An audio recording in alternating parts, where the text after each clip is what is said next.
ka-interview, meron tayong good news ngayon. Kasi mga online lending app collectors nga at maging yung mga kumpanya nila na nanghaharas nga sa mga borrowers ay nasampulan na rate nakasuhan ang operasyon nila. Kaya nga, kung ikaw ay may utang o nakaranas ka na ng harassment sa iba't ibang mga loan apps, ay panoorin mo yung video na to hanggang sa dulo. Kasi nga baka yung isa sa pinagkakautangan mo ng loan apps ay kasama dito sa mga nasampulan, yung mga na-rate at naipatigil na or napahinto na yung kanilang operation. So pag-iisipan mo na ngayon kung babayaran mo pa ba or hindi yung utang mo.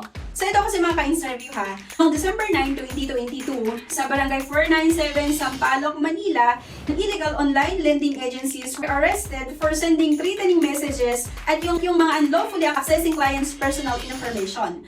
At noong October 20, 2023 na naman, yung Presang pinuntahan kahapon ng mga otoridad ang Golden Koi Lending Company Incorporated sa bisa ng Warrant of Seize, Search and Examine na inisyu ng korte.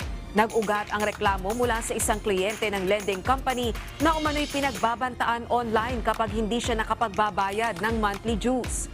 Ayon sa PAOK CC, may hawak na rin silang testigo laban sa kumpanya na isa ring collection agent. Nahuli rin ng mga otoridad sa Golden Koi Lending Company ang isang Chinese national, isang Taiwanese national, Malaysian national at mahigit 200 mga Pilipino. authorities arrested 252 individuals at the office of an online lending companies. 35 were identified as supervisors facing charges related nga to cybercrime violations, yung harassment and intimidation. At noong January 31, 2025, sa Makati City pa rin, in a joint operation by NBI, PAOK, and Securities and Exchange Commission na raided a hub of an online lending app, detaining 114 employees. The operations targeted abusive lending practices. Ako po ba? Bukas sa pwesto mo, balik sa pwesto mo. Ng mga laptop Pabas doon 20,000. Tapos pero ang after ko po mag-sign up, ang sabi, 1.5 na lang. Okay. Tapos nung na-credit na po, 900 na lang. Pero, palit ng palit. Pero ang babayaran ko po yung malaking amount pa din. Tapos sobrang liit pa. Mga 1 week lang po. Pero bago pa yung due date, nag-i-email na po sila ng nagmumura. Nagmumura, tapos pag pinagbabantaan po yung pamilya, yun, tapos ipapabarangay daw ako, ipapakulong daw ako. Nakakahiya po kasi hinaharas po ako eh.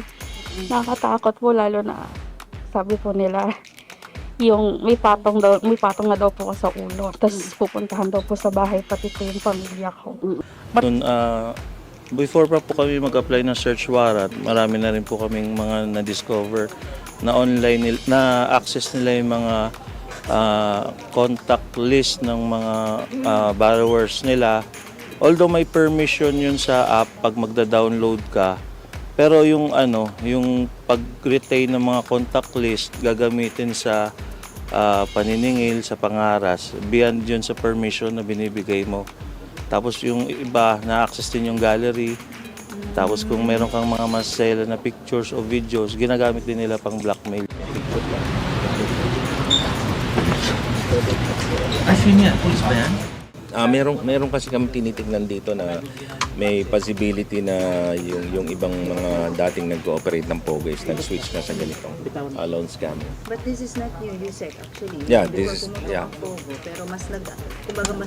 At ito yung pinaka-latest mga ka-interview. Noong July 15, 2025 nga, sa Pasig City, authorities raided nga the main hub of creditable lending corporations behind Easy Peso, arresting 168 employees, hundreds of computers in yung mga mobile phones, yung text blasters, SIM cards, at yung mga harassment scripts ang nakita nila. Aggressive collection tactics, yung threats, yung misuse of personal information, at yung libelous remarks are illegal talaga. A total of 168 employees were taken into custody. According to PAOK, over 15,000 harassment complaints have been filed against Easy Peso. In every month, nasa 156,000 ang mga nabibiktima ng OLA. Ang labanan kasi dito, pag nangutang ka sa mga ganitong online lending, isinusurrender mo yung iyong contacts, sinusurrender mo yung mga pictures mo, kasama na rin yung pictures mo dun sa Facebook account mo or other account mo. So, na-access nila yon. Ngayon, pag hindi ka nagbabayad, minsan padadala nila yung picture ng anak mo, ganda pala ng anak mo, o ito pala yung bahay mo, siguro ang sarap sunugin yan. May mga ganun pananakot. Bukod sa napakataas na ng interest, ay kung makapaningil pa kung murahin, kung takutin ang ating mga kababayan. So, nakita namin ni Sir na merong talagang namumuno na foreigner. Ang mga unregistered lending companies exploiting borrowers are being targeted by use of technology like nga yung mga text blasters, yung mga fake accounts na ginagamit nga ng mga collector na to or yung mga company na ito. Automated harassments is under scrutiny din. Kaya kung susumahin natin mula 2022 hanggang Hulyo 2025, umabot na sa halos 620 katao ang naaresto, kasama na rito ang mga OLA collectors at pati na rin ang mga ilang may-ari ng mga OLA companies. Malungkot isipin pero marami sa kanila ay kapwa nating Pilipino na naging empleyado ng mga kumpanyang ito. So, ang tips ko lang para sa mga borrowers, bago tayo umutang, ay ugaliin natin na i-check yung loan app kung registered nga ba ito sa Securities and Exchange Commission. Always verify SEC registration of lending companies. Documents all communications from OLA collectors. I-report natin yung harassment to PNP Anti-Cybercrime or sa PAO.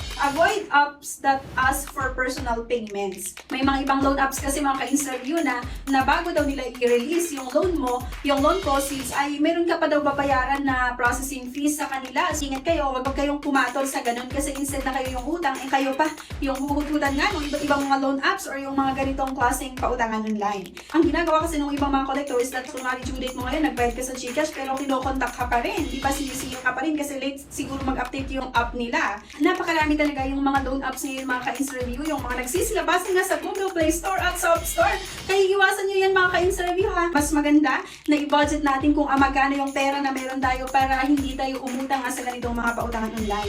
So yun na nga mga ka-interview, ayan yung good news na yung mga OLA collectors nga at yung companies nila ay nasampulan na, di ba, na-raid din at nakasuhan at eto yung pinakamalala ha, pinatigil. Pero kasi mga ka-interview ha, huwag tayong maging kampante. Dapat lagi tayong alerto kasi napakarami talaga yung mga loan apps dyan na pinatigil nga, merong cease and desist order, meron pang criminal case against sa kanila, kaya lang nag-ooperate pa rin. So sabi ko nga, di ba, noong December 2022, sa Sampaloc nga, merong na-raid.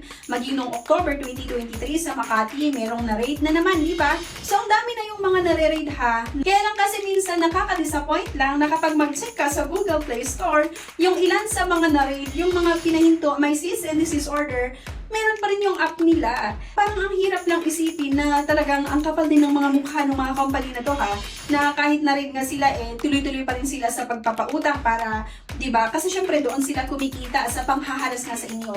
Yung paglalagay nila or pag-apply nila ng napakalaking mga charges. Noong February 2025 nga, another raid na naman yung hinanap nga or nangyari. Pero kasi, ang hirap pa rin talaga mapatigil nga itong mga loan apps na ito. Yung iba dyan nagpapalit lang ng pangalan. At noong July 15 nga, di ba, 2025, ito yung pinaka-latest nga, itong na-raid nga sa Pasig. Napakarami na yung na-raid. So nakikita naman natin, ang gobyerno talaga natin, ginagawa din nila yung part nila. Kaya lang, minsan talaga ang hirap sugpuin itong mga ganitong klaseng pautangan online. So parang mag-stop muna sila sa pag-operate. Pag medyo humupa-hupa, balik ulit sila sa pag-operate, di ba? So ito mga ka-interview. Minsan, pautang ngayon, stress bukas. Kaya ingat tayo lagi sa mga online lenders at lagi nating i-check na kung legal nga ba ito sa Securities and Exchange Commission app. Ito lang yung nakakaloka mga ka-interview ha. Napakarami na yung mga loan apps na pinatigil nga ng Securities and Exchange Commission. Na-rate pa nga yung mga office nila. Marami din yung mga nasampulan na mga OLA collectors. Kaya lang kasi, ang hirap lang isipin na yung mga iba na na-rate, nagkaroon ng cease and desist order, pinatigil na ng SEC, pero kasi yung iba nga dyan ay tuloy-tuloy pa rin yung pag-ooperate nga nila. Nakikita pa rin natin yung ibang app nga nila sa Google Play Store. So hindi natin alam kung nag-apela sila sa SEC. Kaya lang kasi itong mga loan app na ito na nagbabalik sa Google Play Store, kagaya nga nitong si Mocha Mocha, si Kashmi, tuloy pa rin yung pagpapautang nila. So yun lang yung medyo nakakalungkot, diba? Pero sana masilip ulit nga ng Securities and Exchange Commission yung mga ito or yung mga iba't ibang mga loan apps. Sana tuloy-tuloy pa rin yung monitoring nga nila doon sa mga pinatigil nga nila ng iba't ibang mga loan apps para hindi na ulit makabiktima, hindi na ulit manakot. Isa din ako sa mga biktima ng iba't ibang mga loan apps nga na ito or yung mga collectors ng loan app na ito. Kaya sana para sa iba nga na nagiging biktima pa hanggang ngayon, biktima pa sila ng pananakot at pangharas ng iba't ibang mga loan apps, abay, huwag kayong sobrang magpaka-stress kasi nga kakampi natin ang gobyerno at pwede kayong mag-visit nga sa PAOK office sa Pasay City. Nag-launch nga sila ng one-stop shop na kung saan yung mga complainants nga nitong iba't ibang mga loan apps ay pwedeng magdiretso nga. Hindi na ninyo kailangan na pumunta sa PNP or sa NBI or kung saan sa office dyan. Kasi nag-launch nga itong PAOK ng one-stop shop na kung saan pwede kayong dumiretso nga dito nga sa office nila. Doon lahat yung mga kakailanganin yung tao, yung kailangan yung hanapin. Merong NBI doon na mag-assist sa inyo. Meron din galing sa PNP Anti-Cybercrime.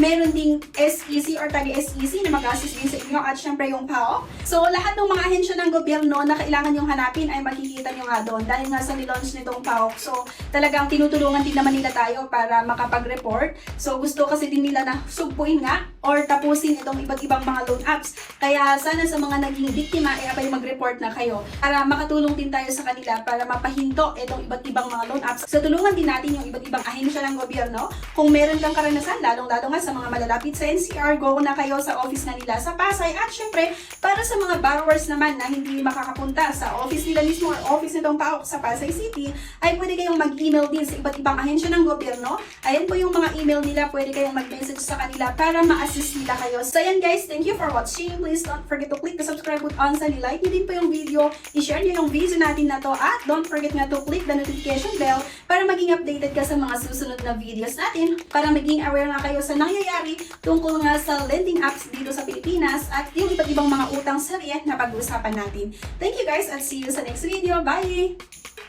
Ngayon, dahil tag-ulan na at uso ang brownout, minsan inaabot ng 1 to 3 days, kailangan mo ng Orasure OL100 Pro power bank na may 100,000 mAh. Super laki ng capacity kaya kahit ilan ang i-charge mo dito, kayang-kaya at mabilis din ito mag-charge ng mga gadgets, mga rechargeable na electric fan, at maging mga flashlight. So perfect na perfect nga ito ngayong tag-ulan na laging nagba-burn out. Ito ay kaya niya 1 to 3 days, kayang-kaya, pwede pang mas mahigit sa 3 araw. Depende syempre sa mga i-charge natin. So marami siyang port na pwedeng pag-chargean. Perfect na perfect ito ngayong tag-ulan. Sunod-sunod na naman yung mga bagyo, kaya kailangan nyo to mga mima.